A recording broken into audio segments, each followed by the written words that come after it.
Hi, welcome back to my channel. ഞാനിപ്പോൾ തിരുവനന്തപുരത്ത് നിന്നും ഇടുക്കിയിലോട്ട് പോവുകയാണ്. ഇടുക്കി ഡാം കാണണം, നമ്മളെ വാഗമൺ കാണണം. ഇപ്പോൾ ഏകദേശം ചടയമംഗലം എത്തി. ഇവിടെയാണ് ജഡായിപ്പാറ ഉള്ളത്. ഒരു മലയില്ലേ, ആ മലയുടെ മുകളിൽ ഇപ്പോൾ കാണാം. എനിക്ക് അങ്ങോട്ട് പോകണമെന്നുണ്ട്, പക്ഷേ കത്തി റേറ്റാണ് കൊണ്ടിരിക്കുന്നത്. കത്തി റേറ്റെന്ന് വെച്ചാൽ നടന്ന് മുകളിലോട്ട് കയറാൻ 300 രൂപ, കേബിൾ കാർ വഴി കയറാൻ 600 രൂപയ്ക്ക് മേലെയാവും. 600 രൂപയ്ക്ക് 2 കോഴി കിട്ടും. അപ്പോൾ 2 കോഴി വാങ്ങിച്ച് നമുക്ക് ഒരെണ്ണം കൂട്ടാൻ വയ്ക്കാം, ഒരെണ്ണം പൊരിക്കാം. അതുകൊണ്ട് തൽക്കാലത്തേക്കാനുള്ള ബഡ്ജറ്റിൻ്റെ ഇല്ല. നമ്മൾ തിരുവനന്തപുരം കഴിയുമ്പോഴേക്കും നല്ല ഭംഗിയുള്ള സ്ഥലങ്ങളാണ്, കണ്ടില്ലേ? ചൂട് കുറവാണ്, മരങ്ങൾ കൂടുതൽ. അപ്പോൾ നല്ല ഭംഗിയുള്ള സ്ഥലങ്ങൾ മാത്രമല്ല, ഇടയ്ക്കിടയ്ക്ക് ഒരുപാട് പള്ളികളൊക്കെ ഉണ്ട്. നമ്മൾ ആദ്യം കാണുന്ന പള്ളി saint Thomas orthodox cathedral Kannankode. ആ പള്ളിക്ക് ഏകദേശം 900 വർഷം പഴക്കമുണ്ട്. അവിടെയാണ് ഫിലിപ്പോസ് റമ്പാൻ തിരുമേനിയുടെ അന്ത്യവിശ്രമം കൊള്ളുന്ന സ്ഥലം. റമ്പാൻ തിരുമേനിയാണ് മലയാളത്തിലോട്ട് ബൈബിൾ പരിഭാഷപ്പെടുത്തിയത് ആദ്യമായിട്ട്. ഈ പള്ളി കഴിയുമ്പോഴേക്കും പിന്നെ നമ്മൾ പത്തനംതിട്ട എത്തുമ്പോഴേക്കും വേറെ ഒരു പള്ളി കാണും, സെൻറ്റ് സ്റ്റീഫൻസ് ഓർത്തഡോക്സ് കത്തീഡ്രൽ. ആ പള്ളിക്ക് ഏകദേശം 200 വർഷം പഴക്കമുണ്ട്. ഈ പള്ളിക്ക് 200 വർഷം പഴക്കമെന്ന് വെച്ചാൽ ഇവിടെ ഒരു പള്ളി വന്നിട്ട്, ഇത് പുതിയ പള്ളിയാണ്, ഏകദേശം 2 വർഷം ആയതേ ഉള്ളൂ, 2020 വന്ന പള്ളി. ഞാൻ എന്താണ് ഈ പള്ളി കാണിച്ചതെന്ന് വെച്ചാൽ ഉണ്ടല്ലോ, നമ്മൾ തിരുവനന്തപുരം ഇവിടം വരെ ഏകദേശം 100 കിലോമീറ്റർ ദൂരമുണ്ട്. അത്രയും ദൂരം ഇവിടെ വന്ന്, ഈ ദൂരം ഇവിടെ വരുമ്പോൾ നമ്മൾ ഇടയ്ക്കൊക്കെ ഒന്ന് ഇറങ്ങേണ്ടി വരും. അതുകൊണ്ടല്ലേ വീണ്ടും പള്ളികളൊക്കെ ഇരിക്കണം. അപ്പോൾ ഇടയ്ക്ക് ഇറങ്ങാനൊക്കെ ഉള്ള പറ്റിയൊരു സ്ഥലമാണ് ഇതുപോലെയുള്ള പള്ളികൾ. പള്ളികളാകുമ്പോൾ അവിടെ ഇതുപോലെ ടോയ്ലറ്റിൽ പോകണമെങ്കിൽ ടോയ്ലറ്റിൽ പോകാം, വെള്ളം കാണും, കുടിക്കാനുള്ള വെള്ളം കാണും, ഇങ്ങനെയൊക്കെ ഉണ്ട്. ഇത് കണ്ടില്ലേ, കണ്ണങ്കോട് പള്ളിയിലകമാണ് ആളുകൾ ഇരിക്കുന്ന തറയിൽ. അത് ഇവിടെ ഈ ക്രിസ്ത്യാനിറ്റി കൊണ്ടുവന്നത് സെൻറ്റ് തോമസ് ആണ്, അവിടെ യേശുവിൻ്റെ ഒരു ശിഷ്യൻ. അപ്പം പുള്ളിക്കാരൻ കൊണ്ടുവന്നപ്പോൾ ഇവിടെ കൂടുതലുണ്ടായിരുന്നത് ഈ ക്ഷേത്രങ്ങളും മറ്റുമൊക്കെ അല്ലേ, അവിടങ്ങളിലൊന്നും ആളുകൾക്ക് ബെഞ്ചിലിരിക്കുന്ന പരിപാടിയൊന്നുമില്ല. അപ്പോൾ അതേ ഒരു രീതിയിൽ തന്നെ ഇങ്ങനെ ഇരിക്കുന്നു.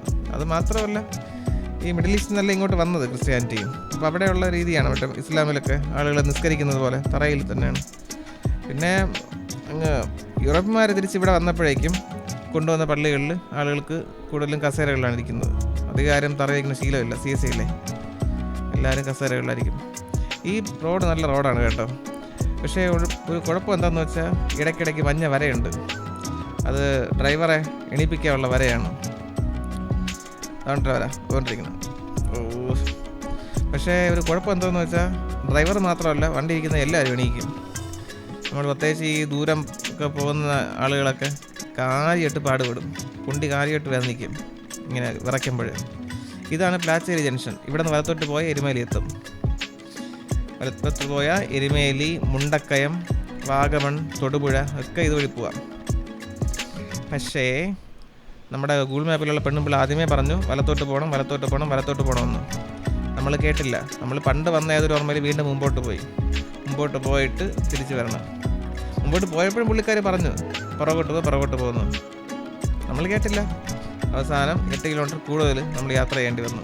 അപ്പോൾ എന്താണ് 8 കിലോമീറ്റർ. ഈ റോഡ് കയറുമ്പോഴേക്കും കണ്ടില്ല, നല്ല ഭംഗിയുള്ള സ്ഥലം. ഇടവശത്ത് ഫോറസ്റ്റിൻ്റെ ഓഫീസുണ്ട്. പിന്നെ ഏകദേശം കാട് പോലെയൊക്കെ തന്നെ. ഇത് പുറമ്പോക്കാണോ അതോ പ്രൈവറ്റ് ഏരിയ ആണോ അറിയാൻ പാടില്ല. എന്തായാലും നല്ല ഭംഗി, വീണ്ടും തണുപ്പ് കൂടി. മാത്രമല്ല, പക്ഷേ വേറെ കുഴപ്പം എന്താണെന്ന് വെച്ചാൽ നമ്മൾ ഇടവശത്തായിട്ട് നോക്കിയാൽ ചവറ് കിടക്കണതാണ് പ്ലാസ്റ്റിക്. കണ്ടല്ലേ ഈ പ്ലാസ്റ്റിക്കൊക്കെ ആരാണ് എടുത്ത് മാറ്റേണ്ടത്? ആദ്യം ഇവിടെ വരാതിരിക്കാനുള്ള പരിപാടി നമ്മുടെ നാട്ടുകാർ തന്നെ ചെയ്യണമായിരുന്നു, കൊണ്ടിടുന്നവർ ആലോചിക്കണമായിരുന്നു. ഇനി അത് കഴിഞ്ഞില്ലെങ്കിൽ ഗവൺമെൻറ്റെങ്കിലും ഇതിനടുത്ത് റിമൂവ് ചെയ്യാനുള്ള ഏർപ്പാടുണ്ടാക്കണം. അല്ലെങ്കിൽ ആളുകൾ ഇനി ഇവിടെ കൊണ്ടിടാതിരിക്കാനുള്ള ഏർപ്പാടുണ്ടാക്കണമായിരുന്നു. ക്യാമറ എല്ലാം കൊണ്ട് വയ്ക്കണം. പക്ഷെ അതൊന്നും ചെയ്യില്ല. ഇതൊക്കെ ചെയ്യേണ്ടതായിരുന്നു. പിന്നെ ഈ മരങ്ങൾ കണ്ടില്ലേ, ധാരാളം മരങ്ങളുണ്ട്. ഇത് കൂടുതലും മഹാഗണിയുണ്ട്, തേക്കുണ്ട്, ഈട്ടിയുണ്ട്. പക്ഷേ ചക്കയില്ല, അതായത് പ്ലാവില്ല, മാവില്ല, പഴവർഗ്ഗങ്ങളൊന്നുമില്ല. അതൊക്കെ ഉണ്ടായിരുന്നെങ്കിൽ നമ്മുടെ ആനകളും കുരങ്ങന്മാരും ഒന്നും നാട്ടിൽ കയറി പ്രശ്നം ഉണ്ടാക്കില്ലായിരുന്നു. നമ്മുടെ കരിക്കൊന്നും കുടിക്കാൻ കുരങ്ങ് വരില്ലായിരുന്നു. പക്ഷേ അങ്ങനെയുള്ള ഇതാണ് എരുമേലി ജംഗ്ഷൻ. ഇവിടെ നിന്ന് സ്ട്രൈറ്റ് പോയാൽ നമ്മൾ അമൽജ്യോതി കോളേജൊക്കെ പോവാം. അതുവഴി കാഞ്ഞിരപ്പള്ളി, ഈരാറ്റുപേട്ട, തൊടുപുഴ പോവാം. ഇവിടെയാണ് വാവര് പള്ളി ഉള്ളത്, ഇവിടെ ഇടതുവശത്തായിട്ട് ജംഗ്ഷനിൽ തന്നെ അതുകൊണ്ടിരിക്കുന്നത്. ഈ വാവര് പള്ളിയുടെ ഓപ്പോസിറ്റുള്ള റോഡ് പോയാൽ നമുക്ക് ശബരിമല ട്രക്കിംഗ് തുടങ്ങുന്ന സ്ഥലം, അതായത് മല കയറുന്ന ആ ഒരു സ്ഥലമുണ്ട്, അവിടെ പോവാം. പമ്പ വഴിയല്ല, ശബരിമല ട്രക്കിംഗ് തുടങ്ങുന്ന സ്ഥലം. വേറെ സ്ഥലം കാണുമായിരിക്കും, അതുവഴി പോവാം. ഇതുവഴി തന്നെയാണ് മുണ്ടക്കയം ഒക്കെ പോകുന്നത്, വാഗമണൊക്കെ പോകുന്നത്. ഇവിടെ കണ്ടില്ലേ ധാരാളം പൈനാപ്പിൾ കൃഷിയൊക്കെ ഉണ്ട്. ഈ മലകളുടെ ഒക്കെ ഒരു പ്രത്യേകതയാണ്. ധാരാളം സ്ഥലം ഉണ്ടെങ്കിൽ അവരിങ്ങനെ പൈനാപ്പിളൊക്കെ നട്ടിട്ട് പോകും. അധികമൊന്നും വെള്ളത്തിൻ്റെ ആവശ്യം ഇല്ലെന്നാണ് തോന്നുന്നത്. നമുക്കിവിടെ നിന്ന് പൈസ ഉണ്ടെങ്കിൽ വാങ്ങിക്കുകയും ചെയ്യാം. വില കുറവാണ്. നമ്മൾ സിറ്റിയിലൊക്കെ പോകുന്നതെങ്കിൽ ഒരു കിലോയ്ക്ക് 50, 60, 70 രൂപയ്ക്ക് കൊടുക്കേണ്ടി വരും. ചില സമയത്ത് 100 രൂപയ്ക്ക് മേലെയാണ് ഒരു കിലോയ്ക്ക്. ഇവിടെ അതിനേക്കാളും വളരെ ചീപ്പ് റേറ്റിൽ കിട്ടും. തിരുവനന്തപുരം അമ്പൂരിയിലൊക്കെ ഇതുപോലെ ഈ കൃഷിയുണ്ട്. ഈ റോഡെന്ന് വെച്ചാൽ നല്ല ഭംഗിയുള്ള ഇൻട്രസ്റ്റിംഗ് ആയിട്ടുള്ള റോഡാണ്. കണ്ടില്ലേ, വലതുവശത്ത് വലിയൊരു മല, ആ മലയുടെ സൈഡിൽ കൂടെയുള്ള ചെറിയ റോഡിൽ കൂടെ നമ്മൾ പോയിക്കൊണ്ടിരിക്കുന്നു. ഇടതുവശത്ത് കിഴക്കാൻ തൂക്കായ കൊക്ക. വണ്ടി യാത്ര ചെയ്യുമ്പോൾ കാര്യമായിട്ട് ശ്രദ്ധിക്കണം. വളവിലൊക്കെ പ്രത്യേകം ശ്രദ്ധിക്കണം. വണ്ടി കാര്യമായിട്ട് വളഞ്ഞില്ലെങ്കിൽ പറന്നു പോകും. പ്രത്യേകിച്ച് വലിയ വണ്ടികൾ പറന്നു പോയാൽ പിന്നെ ഭാഗ്യമുണ്ടെങ്കിൽ സ്വർഗത്തിലെത്തും, ഭാഗ്യമില്ലെങ്കിൽ നരകത്തിൽ പിന്നെ നരകിക്കേണ്ടി വരും. ആളെ ചത്തില്ലെങ്കിൽ കാര്യമായിട്ട് നരകിക്കേണ്ടി വരും. നമ്മൾ പലപ്പോഴും ആക്സിഡൻ്റ് ആകുമ്പോഴുള്ള സംഭവം ഇതാണല്ലോ, പലരും മരിക്കാതെ രക്ഷപ്പെടും, പക്ഷേ ബാക്കിയുള്ള കാര്യങ്ങളൊക്കെ അല്പം പാടാണ്. പിന്നെ അത് ട്രീറ്റ് ചെയ്ത് വരാനും പറ്റുമല്ലോ. അപ്പോൾ മാക്സിമം ശ്രദ്ധിച്ച് തന്നെ പോകണം ഈ റോഡിൽ കൂടെ, കാരണം വളവുകൾ ധാരാളമുണ്ട്. മാത്രമല്ല കയറ്റവും സ്റ്റഡിയായിട്ടുള്ള കയറ്റമാണ്. ഈ നിരന്ന ഭാഗമൊന്നും അധികമൊന്നും ഇല്ല. നമ്മളിപ്പോൾ ഇങ്ങനെ പോകുന്നെങ്കിലും ഇതെല്ലാം ചെറിയ ചെറിയ കയറ്റമാണ്. വണ്ടി ടോപ്പ് ഗിയറിൽ പോവും, പക്ഷേ ഇതെല്ലാം കയറ്റമാണ്. സ്ട്രൈറ്റ് റോഡൊന്നും, അത് നിരന്ന റോഡല്ല. ഒരിടത്ത് അധികമൊന്നും നിരന്ന റോഡ് അധികം വരാറില്ല, മാക്സിമം കയറ്റം. ഇവിടെ ഈ വീടുകളൊക്കെ ഇരിക്കുന്നുണ്ടല്ലേ, ഇവർക്ക് എങ്ങനെയായിരിക്കും കൃഷിയൊക്കെ ഉണ്ടായിരിക്കും? മലക്കരയൊക്കെ നടുവോ? വാഴകളൊക്കെ കുറച്ച് കണ്ടു, പക്ഷേ അത് കുറവാണ്. കണ്ടില്ലേ, അത് വാഴയാണെന്ന് തോന്നുന്നില്ല. പിന്നെ കുറച്ചൊക്കെ തന്നെ കാണുന്നത്, അല്ലാതെ അധികമൊന്നും നമ്മുടെ നാട്ടിലൊക്കെ ഉള്ള പോലെ ഉള്ള കൃഷിയൊന്നും കാണാനില്ല. അതുകൊണ്ട് തന്നെ ആയിരിക്കും ഇവിടെയൊക്കെ വരുമ്പോൾ, പ്രത്യേകിച്ച് അങ്ങ് മുകളിൽ പോകുമ്പോഴേക്കും ആഹാരത്തിന് റേറ്റ് അല്പം കൂടുതലാണ്. ഊണൊക്കെ വാങ്ങിക്കുമ്പോൾ ഇപ്പോൾ റേറ്റ് കൂടും. ഇപ്പോൾ സിറ്റിയിൽ 70 രൂപയൊക്കെ ഉള്ളൂ. അത് റൂറലായിട്ടുള്ള സ്ഥലങ്ങളിൽ പോയാൽ 40 രൂപയും 50 രൂപയൊക്കെ ആവും. പക്ഷേ ഇങ്ങോട്ട് പോകുമ്പോഴേക്കും 100 രൂപയും അതിന് മേലെയൊക്കെ റേറ്റ് വരും ഒരു ഊണിന്. മാത്രമല്ല ആ ഒരു ക്വാളിറ്റി എന്ന് പറയാനും പറ്റില്ല, ആ വിലയ്ക്കുള്ള ക്വാളിറ്റി എന്ന് പറയാനും പറ്റില്ല. അപ്പം അതൊക്കെ ഉണ്ട്. ചിലപ്പോൾ ഇങ്ങനെ ദൂരെ നിന്ന് കൊണ്ടുവരുന്നതുകൊണ്ടായിരിക്കും. മാത്രമല്ല ഇവിടെ പിന്നെ വേറൊരു കാര്യമുണ്ട്. നമ്മൾ പൂട്ടി എന്ന് പറയും, നമ്മളെ ബീഫിൻ്റെ കുടലിനെ വെച്ചുണ്ടാക്കുന്ന സാധനം പൂട്ടി. നമ്മുടെ നാട്ടിൽ കിട്ടാറില്ല, പക്ഷേ ഇവിടെ ഞങ്ങൾ കിട്ടും. എനിക്ക് കഴിക്കണമെന്നുണ്ടായിരുന്നു, പക്ഷേ അതിനുള്ള അവസരം കിട്ടിയില്ല. കടയും കണ്ടില്ല, ഒന്നും കണ്ടില്ല, ഹോട്ടലിൽ കയറാൻ പറ്റിയില്ല. പിന്നെ നമ്മൾ മാക്സിമം ചില കുറച്ച് പോകാനുള്ളേ നോക്കിയത്, അതല്ലേ ബൈക്കിൽ പോകുന്നത്. ബൈക്കിൽ പോകുമ്പോൾ ഒരു ഗുണം എന്താണെന്ന് വെച്ചാൽ നമുക്ക് ഈ സ്ഥലങ്ങളെല്ലാം കാണാൻ പറ്റും. എവിടെ വേണമെങ്കിലും നിർത്താം, എവിടെ ഇറങ്ങാം, പ്രത്യേകിച്ച് സ്ഥലങ്ങൾ കാണാൻ പറ്റും. രാത്രി ബസ്സിൽ പോവുകയാണെങ്കിൽ ഇതൊന്നും കാണാൻ പറ്റില്ല.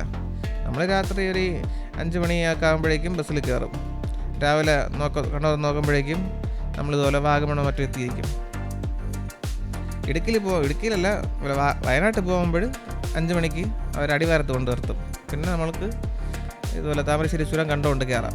പക്ഷേ ഇവിടെ ഒന്നും അങ്ങനെയല്ല. ഇതുവഴി എല്ലാം രാത്രി വണ്ടി കയറും, നിർത്താതെ കയറും. ആളുകൾക്കൊന്നും കാണാൻ പറ്റില്ല. ഞാൻ പണ്ട് ഇങ്ങോട്ട് പോയിരുന്നു, കട്ടപ്പന വഴിയൊക്കെ, അതും രാത്രിയായിരുന്നു. ഇതുവഴി നമുക്ക് പോകുമ്പോൾ വണ്ടികളുടെ ഹെഡ്ലൈറ്റ് മാത്രം കാണാം ദൂരെ കൂടെ. ഈ അടുത്തുകൂടെയുള്ള മലകളുടെ ഇടയിൽ കൂടെ ഇങ്ങനെ പോകുമ്പോൾ വണ്ടികളുടെ ഹെഡ്ലൈറ്റ് കാണാം. പക്ഷെ വേറെ ഒന്നും അറിയാൻ പറ്റില്ല എന്തൊക്കെയുണ്ടെന്ന്. പകൽ പോയാൽ ഇതെല്ലാം കാണാൻ പറ്റും. പ്രത്യേകിച്ച് ബൈക്കുകളിൽ പോയാൽ കുറച്ചുകൂടെ കാറ്റ് കിട്ടും. അതുപോലെ നമ്മൾ ഛർദ്ദിക്കാനുള്ള ടെൻഡൻസി ഒന്നും ഉണ്ടാവില്ല ബൈക്കിൽ പോയാൽ. പക്ഷേ കാറിൽ പോയാലും പ്രശ്നമാണ്, വലിയ വണ്ടിയിൽ പോയാലും പ്രശ്നമാണ്. ഏറ്റവും സുഖം ബൈക്കാണ്. പക്ഷേ ബൈക്കിനൊരു കാര്യമുണ്ട്, കുണ്ടി കാര്യമായിട്ട് വേദനിക്കും. അതുകൊണ്ട് ഇടയ്ക്കൊക്കെ നിർത്തി ഒന്ന് ഇറങ്ങിയിട്ടൊക്കെ പോകണം. വണ്ടി ഓടിക്കുന്നതാണെങ്കിൽ മാറിയൊക്കെ ഓടിക്കണം. അപ്പോൾ കുറച്ചുകൂടെ ഒരു ശമനം ഉണ്ടാവും. മാക്സിമം നല്ല വണ്ടി പോയാൽ അത്രയ്ക്ക് നല്ലത്. സോഫ്റ്റ് സ്മൂത്ത് സസ്പെൻഷനൊക്കെ ഉള്ള നല്ല സ്മൂത്ത് സീറ്റുള്ള വണ്ടിയിലൊക്കെ പോയാൽ കൊള്ളാം. സ്മൂത്ത് മാത്രമല്ല, നല്ല വലിപ്പമുള്ള സീറ്റിലൊക്കെ ഇരുന്ന് പോയാൽ അത്രയ്ക്ക് നല്ലതായിരിക്കും. അല്ലാതെയൊക്കെ കൊച്ചു വണ്ടികളൊക്കെ പ്രത്യേകിച്ച് സ്പ്ലെൻഡറിലോ അങ്ങനെയൊക്കെ ഉള്ള പ്ലാറ്റിനിലൊക്കെ പോയാൽ അല്പം പാടായിരിക്കും. പൾസറും അല്പം പാടാണ് കേട്ടോ, അത്ര വലിയ സുഖമൊന്നും പറയാനൊന്നുമില്ല. പക്ഷേ കുറച്ചുകൂടെ കൊള്ളാവുന്ന വണ്ടിയിൽ പോകണം. അല്പം സീറ്റ് വലിപ്പമുള്ള സസ്പെൻഷൻ കൊള്ളാവുന്ന വണ്ടിയിൽ പോകണം, അതിൽ ഏറ്റവും സോഫ്റ്റാക്കി വെച്ചിട്ട്. നമ്മൾ ആദ്യം പോകുന്ന സ്ഥലം ഈ വളഞ്ഞങ്കര വാട്ടർഫാളാണ്. വാട്ടർഫാൾ എന്നൊക്കെ ആണെങ്കിലും ഒരു പ്രശ്നമുണ്ട്. നമ്മൾ പോകുന്ന സമയം അല്പം മഴ കുറഞ്ഞ സ്ഥലമാണ്. ബൈക്കിൽ പോകുന്നത് കൊണ്ട് തന്നെ മഴ കുറഞ്ഞ സ്ഥലം നോക്കിയാണ് പോകുന്നത്. മഴയുള്ള സമയത്ത് പോയാൽ വാട്ടർഫാൾ കാണാൻ പറ്റും, പക്ഷേ മഴയത്ത് കുളിക്കേണ്ടി വരും. വാട്ടർഫാളിൽ കുളിക്കേണ്ടി വരും, മഴയത്ത് കുളിക്കേണ്ടി വരും. അതുകൊണ്ട് ഈ സമയത്ത് ഏകദേശം മെയ് മാസമാണെന്ന് പറയാൻ പറ്റില്ല. ഇത് പറഞ്ഞൊരു കാര്യമില്ല, കാരണം ഇപ്പം ഇതെല്ലാം മാറിയില്ലേ വരുന്നത് മഴ സീസണൊക്കെ. പക്ഷേ ഈ സമയത്ത് ഏകദേശം 2 മാസത്തോളം ചെറിയൊരു വെറിയായിരുന്നു. അധികമൊന്നും മഴ വന്നില്ല. ഇതാണ് നമ്മുടെ വളഞ്ഞങ്ങാനം വാട്ടർഫാള്. ഈ വളഞ്ഞ റോഡിൽ കൂടെയുള്ള വാട്ടർഫാള്, വളഞ്ഞങ്ങാനം വാട്ടർഫാൾ. പറഞ്ഞ പോലെ തന്നെ വെള്ളം കുറവ്, നല്ല ഭംഗിയുള്ള സ്ഥലം. പക്ഷെ അധികമൊന്നും ചെയ്യാനില്ല. കുറച്ച് പേരൊക്കെ വന്നുകൊണ്ട് കുളിക്കുന്നുണ്ട്. നമുക്ക് കുളിക്കാനുള്ള പ്ലാനൊന്നും ഇല്ല. അതിനുള്ള സൗകര്യമില്ല. കുറച്ച് പിള്ളേർ വന്നു കുളിക്കുന്നു. പിന്നെ അവിടെ കുറച്ച് കടകളൊക്കെ ഉണ്ട്. നിർത്തിയിട്ട് ഒരു ചായ കുടിച്ചുകൊണ്ട് പോവാം. അവിടെ വെച്ചാണ് ഞാൻ ആദ്യമായിട്ട് അവലോസുണ്ട് വാങ്ങിച്ചിരിക്കുന്നത്. അപ്പോൾ വരുമ്പോൾ വാങ്ങിച്ചാൽ കൊള്ളാം.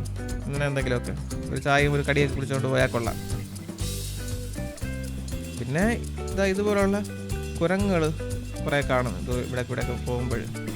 ആ കുരങ്ങിന് കൈക്ക് എന്തോ ഒരു കുഴപ്പമുണ്ട്, വലത് കൈക്ക്. ഇവിടെ നമ്മളെന്തായാലും അധികം നിൽക്കുന്നില്ല, കാരണം ഇത് വലിയ അത്ര പേര് കേട്ട സ്പോട്ടും അല്ല, നമ്മുടെ ടൂറിസം കൂടത്തിലുള്ളതല്ല. അതുകൊണ്ട് തന്നെ വലിയ ബസ്സുകൾ ഇവിടെ അധികം നിർത്താറുമില്ല. എന്തായാലും നമ്മളധികം ഇവിടെ നിൽക്കുന്നില്ല, നേരെ യാത്ര തിരിച്ചു. കുറച്ച് മുമ്പോട്ട് എത്തിയപ്പോഴേക്കും മഴയും തുടങ്ങി ചെറുതായിട്ട്. മഴ തുടങ്ങിയെങ്കിലും നമ്മളധികം വണ്ടി നിർത്തിയില്ല. വണ്ടി നിർത്തിയുള്ള കുഴപ്പമെന്ന് വെച്ചാൽ നമുക്ക് അത്രയും ടൈമും പോവും, അങ്ങോട്ട് പാസ് ചെയ്ത് പോകാനും പറ്റില്ല. നമുക്ക് എത്തുന്ന സമയത്ത് നമ്മളവിടെ എത്തൂല. അതുകൊണ്ട് അധികം നിർത്താതെ ആ മഴയും കൊണ്ടുകൊണ്ട് തന്നെ മുമ്പോട്ട് പോയി. ഗുണം എന്താണെന്ന് വെച്ചാൽ നമുക്ക് പോകുന്ന സ്ഥലത്തേക്കും പിന്നെ മഴ അധികം കാണൂല. മഴ വേഗമെല്ലാം നമ്മൾ പാസ് ചെയ്യും. പിന്നെ ഈ പോകുന്ന കാറ്റ് കൊണ്ട് നനഞ്ഞ തുണിയിൽ അങ്ങ് ഉണങ്ങിക്കോളും. പിന്നെ ഫ്രണ്ടിൽ ഇരിക്കുന്ന ആൾ മാത്രം റെയിൻകോട്ട് ഇട്ടാൽ മതിയല്ലോ. ബാക്കിലിരിക്കുന്ന ആൾക്ക് റെയിൻകോട്ട് വലിയ ആവശ്യമില്ല. ചെറിയ മഴയൊക്കെ ആണെങ്കിൽ, നല്ല കൊടുമഴയൊക്കെ ആണെങ്കിൽ നിർത്തണം. പക്ഷേ ചെറിയ മഴയ്ക്കൊന്നും അതിൻ്റെ ആവശ്യമൊന്നുമില്ല. എന്തായാലും സമയം കുറയായി, അതുകൊണ്ട് വെള്ളം വീണ് ക്യാമറയിൽ. ഇനി എന്തായാലും നമുക്ക് അടുത്ത വീഡിയോയിൽ കാണാം. അപ്പോഴേക്കും നമ്മൾ അടുത്ത സ്ഥലമെത്തും.